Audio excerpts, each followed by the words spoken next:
Good evening and welcome to this meeting of the Licensing Committee on Wednesday, 2nd of October 2024. I am Councillor Dave Harris. I'm the Councillor for Beerchurch Ward and I will be chairing the meeting this evening. To begin with the meeting, there are a few matters of housekeeping. Action in the event of emergency first of all. There are no practice alarms planned for this evening, so if an alarm does sound, please evacuate the Town Hall by going down the main staircase or the back staircase to the High Street and then to the car park behind the Town Hall in St Runwald Street. This meeting is being recorded for live broadcast over the internet via the Council's YouTube channel and will also be available to view afterwards. Please, would speakers use microphones at all times and speak directly into the microphones as this activates the audio recording. Members of the committee may use electronic devices to access their meeting papers, and visitors are welcome to use mobile phones and other devices, including cameras, but please use them discreetly, set them to silent, and do not use voice or camera flash functions. The provisions in the Constitution of the Council around timing of breaks will apply to this meeting, and we will take a break at 19:30 depending on the items of business remaining. To advise you, there are toilets on every floor in this building and an induction loop in this room. Introductions. I will now ask members of the committee and attending officers to introduce themselves, starting on my left. Sarah White, Licensing Team Leader. Mick Spindler, Shrub End Ward. Catherine Spindler, Saints. Councillor Moffat, standing in for Simon Appleton on Mile End Ward. Thank you. Councillor Camacho Follow for Castle Ward. Councillor Jeremy Hagan, Stanway Ward. Councillor Carl Powling, Mersey Pyfleet Ward. Councillor Elizabeth Alaki Akinyemi, Greenstead Ward. Sam McLean, Newtown and Christchurch, substituting for Claire Osborne. Matthew Evans, Democratic Services Officer. Thank you very much, members. As you heard, the substitutions, we've got Councillor Moffat for Councillor Appleton and Councillor McLean for Councillor Osborne. Apologies, however, have also been received from Councillor Roger Mannion and Councillor Roger Buston. Claire Osborne sent her apologies. Yes, that's been received. Thank you.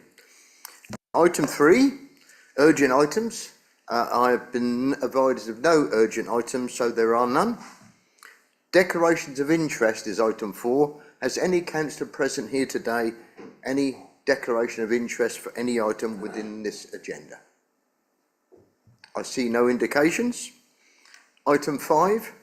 I invite the committee to confirm as a correct record the minutes of the Licensing Committee held on the 24th of July 2024 and the Licensing Subcommittee hearings of the 8th of July and 25th of July 2024.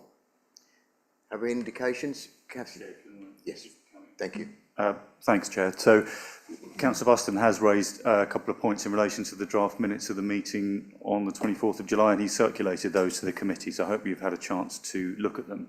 But I just wanted to say that the minutes are before the committee to approve if it wishes, or amend again if it wishes. And I did say to Councillor Buston that I would ask the committee, or invite the committee to consider the points that he's made, and determine whether or not it did wish to amend the minutes in the light of those comments.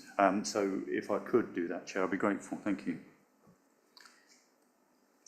Anybody read those suggestions from Councillor Buston? Views? It was over the detail, I think, within the minute. Just if I can start, really, if it's okay, Mr. Evans, the idea of minutes for council meetings are at a certain level, and they're not supposed to be verbatim or Hansard, as it were, but they're supposed to be reflective of what happened at that meeting in an itemised way. And I think Councillor Buston had an issue with a couple of items. Matthew? Yes, Chair. He requested that he stated he made a number of suggestions at the meeting that he anticipated would be recorded in more detail in the minutes, but which weren't. And that was really the sort of the thrust of it. It was to do with the separation of policy from procedure in the council's documents. But as you say, you know, the minutes are prepared as a summary, and from my perspective, they're designed to produce, or you know, the decision that the committee made and the reasoning leading up to it in, you know, summary detail. But that was the points that Councillor Buston was raising, that he felt that there should have been more detail around the suggestions that he'd made. Any speakers on this, please? Councillor Powley. Yeah, I was at a meeting and he did raise those issues. I agree with the officer, you don't put everything in. Would the amendment be that what you did make a few suggestions to be taken back to be considered rather than the full list possibly? Chair? So do we take the minutes as they are, or do we take suggestions from Councillor Buston to amend them? How much detail was in there and Councillor McCain after Matthew has spoken? Sorry, Chair. What did you want? Well, do we take is your recommendation to take the minutes as they are, or to amend anything? I mean, I prepared the minutes as I think they should be prepared, and I think they're prepared to summarise the decision that the committee reached, which was to submit the policy for consultation. I've confirmed with officers that they were very aware of the comments that Councillor Buston made and the suggestions that he made during the meeting, and these have been taken on board. So, you know, they've not sort of been lost from the work, as it were, but they're not reflecting the minutes as fully as he would like. But, you know, if the committee wishes them to be amended, no problem. Okay. Councillor McCain. I wasn't at the last meeting. I'm just wondering what did he raise though?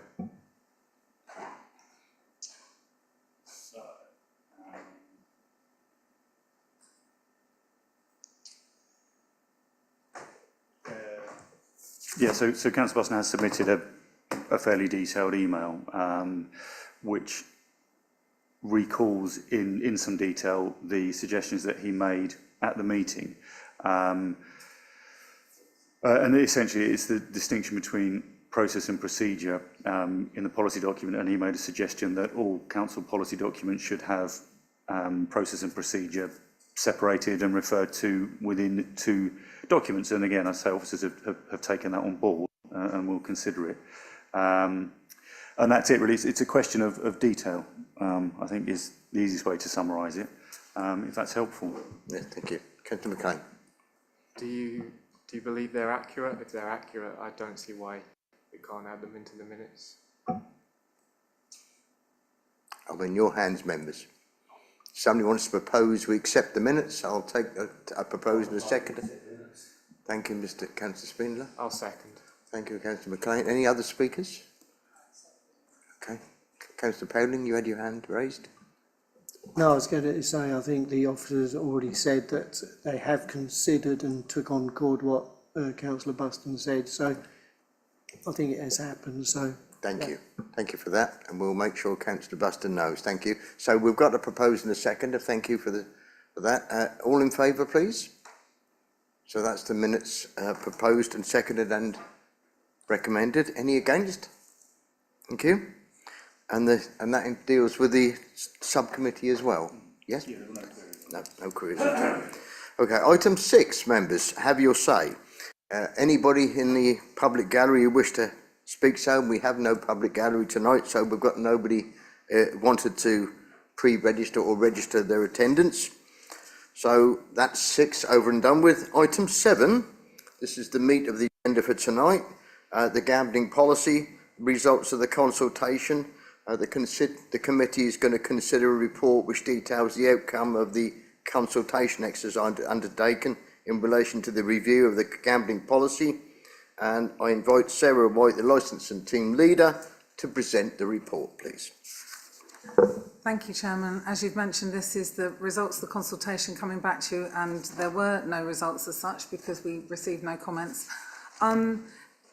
That's not entirely surprising because the entire industry is well aware that we're all waiting on the results of the white paper, and more substantial reviews. So I'm unsurprised that we've received no results. So the policy comes before you for approval, ready to go to council, Chairman. I would just note though, in 3.1 of the report, it should say with effect from the 31st of January 2025, not 2024. Sorry, that's a typo there. So that would be amended. Yes. Thank you. Thank you. Members, speakers, please. I know Councillor Kamal probably wanted to come in first and list his questions for you, Sarah, if that's okay. That's fine. Thank you, Chair. I would like to thank the officers for their immense work. I learned a lot, and overall it was a reassuring and comprehensive piece of document.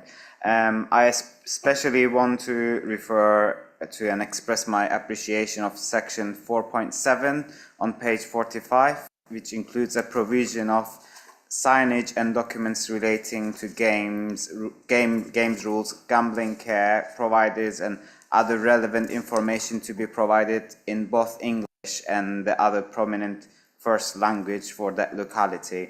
I also want to express my support and appreciation for section 74 on page 49, that our policy also refers to exclusion schemes and requests applicants to provide documents on how these schemes are operated by them.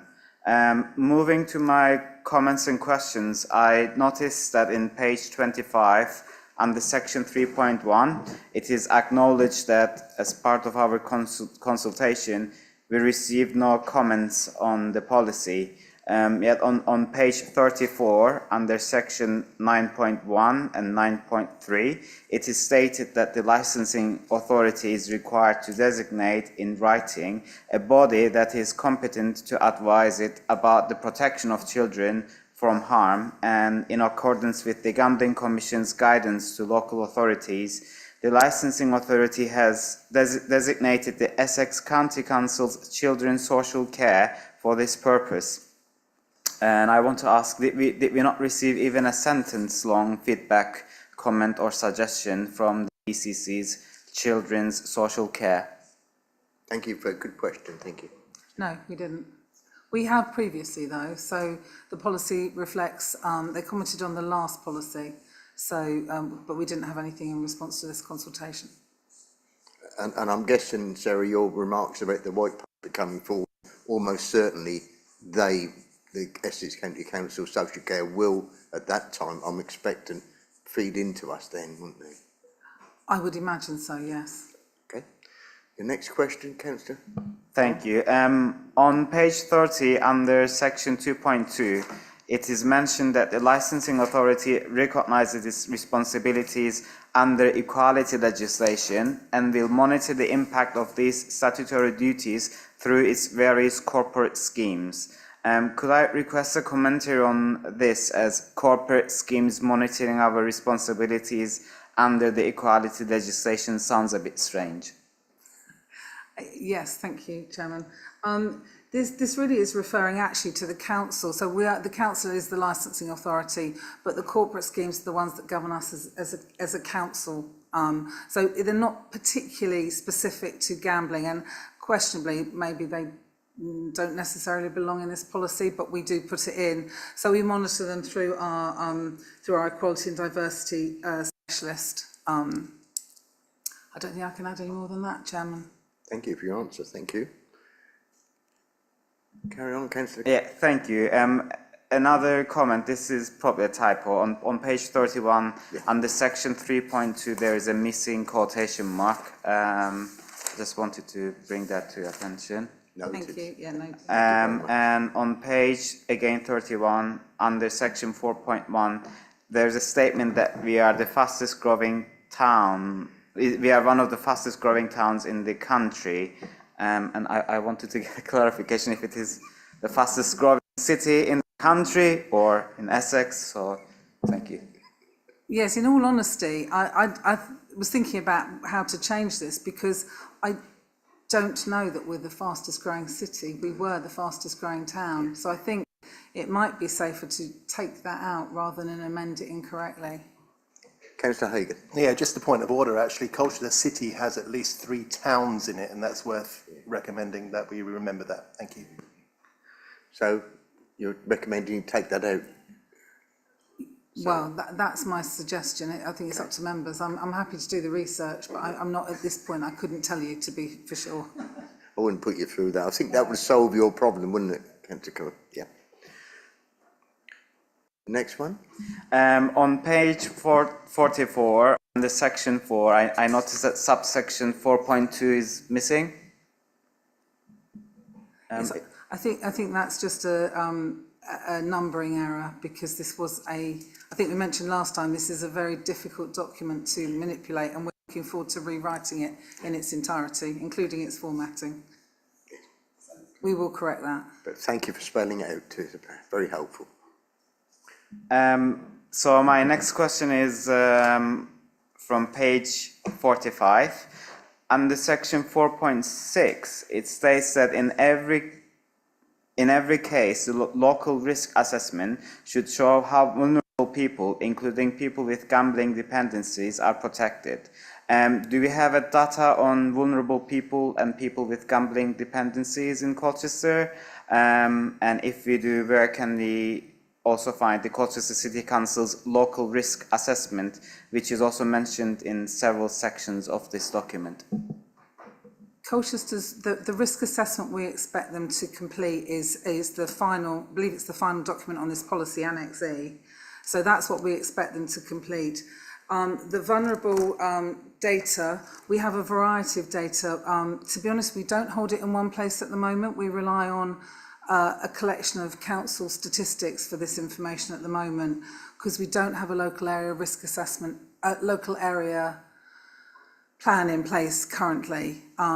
We don't have to have one. We probably will look to have one alongside the new gambling policy, but we'll look at that in due course.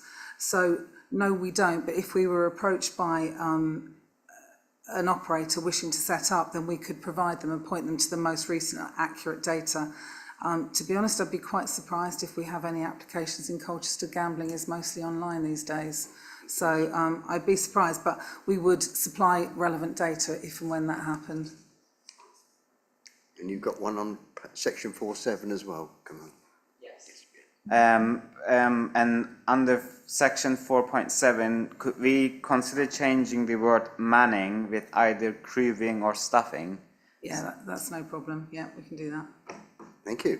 Thank you. And moving to my next comment and question, on page 49, the last bullet point sounds a bit confusing to me. I couldn't figure out if it is a fact based on the realities of our city, or is something that in general we should be mindful of.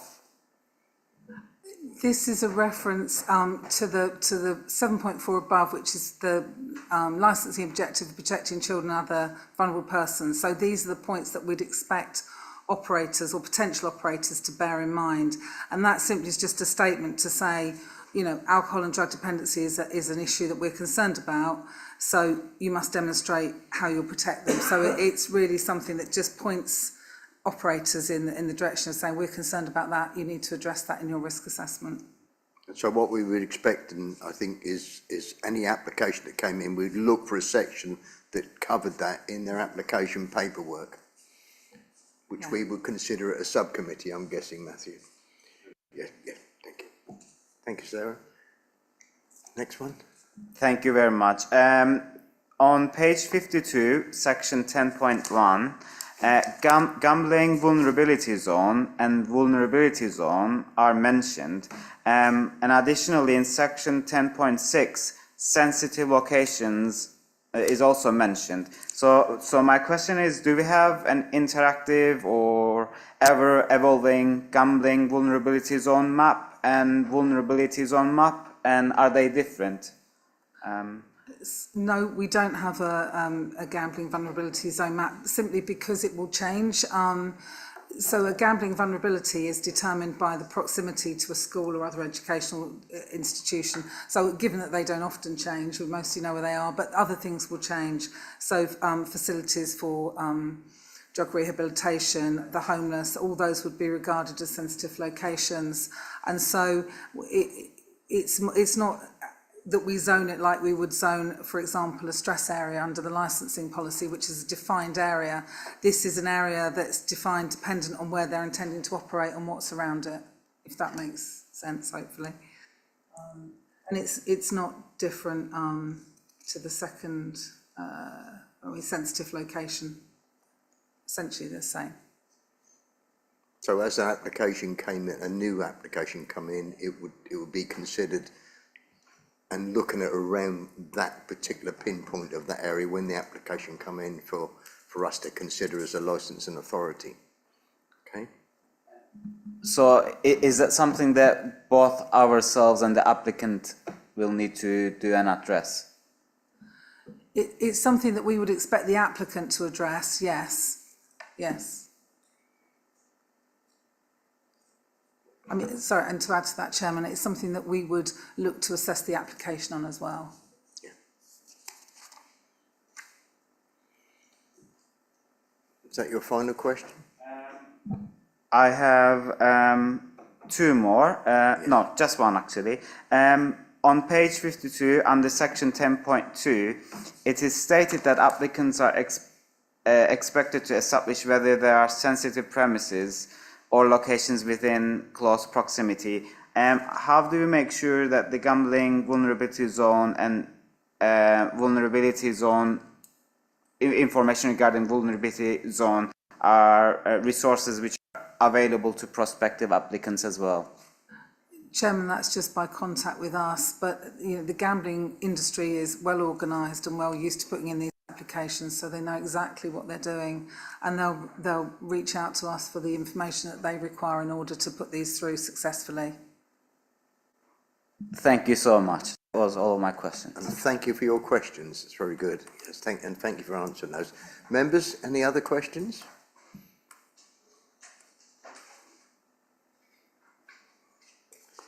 So just a couple of questions from me, really. So, I mean, I'm assuming this is only an interim. It will go through to agreed by full council, of course. And what will happen next year is a white paper will come through, which will review this whole thing. And we don't know at this time what that will look like, I'm assuming. That's right, and we don't know, and we don't know the time frame for that as well, because obviously there's been a change of government, yes. So things have changed a little bit, so we're not entirely sure.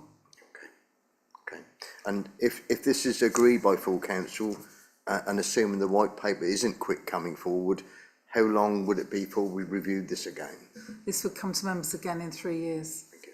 There we go, members. So there's the information that is in front of you today. I'm looking for a proposer and a seconder, unless there's anybody got any more questions to propose it and take it forward to full council. Councillor I'm happy Paoley? to propose that, Chairman. Thank you. Seconder? Thank you, Councillor Spindler. All in favour, please? Thank you very much, and thanks for answering the questions. Chair. Sir. Sorry, Chair, can I just clarify the committee, Sarah, you said about removing a section from the policy. Does the committee wish that to happen in the policy that is recommended? Yes. Forward. It was about the fastest growing city and town. Yes, So I think just to that be was clear. agreed as we went, yes? Yeah, no, that's fine. Okay, thank you. Okay, thank you very much, thank you. Thanks for proposing and seconding that and passing that, thank you.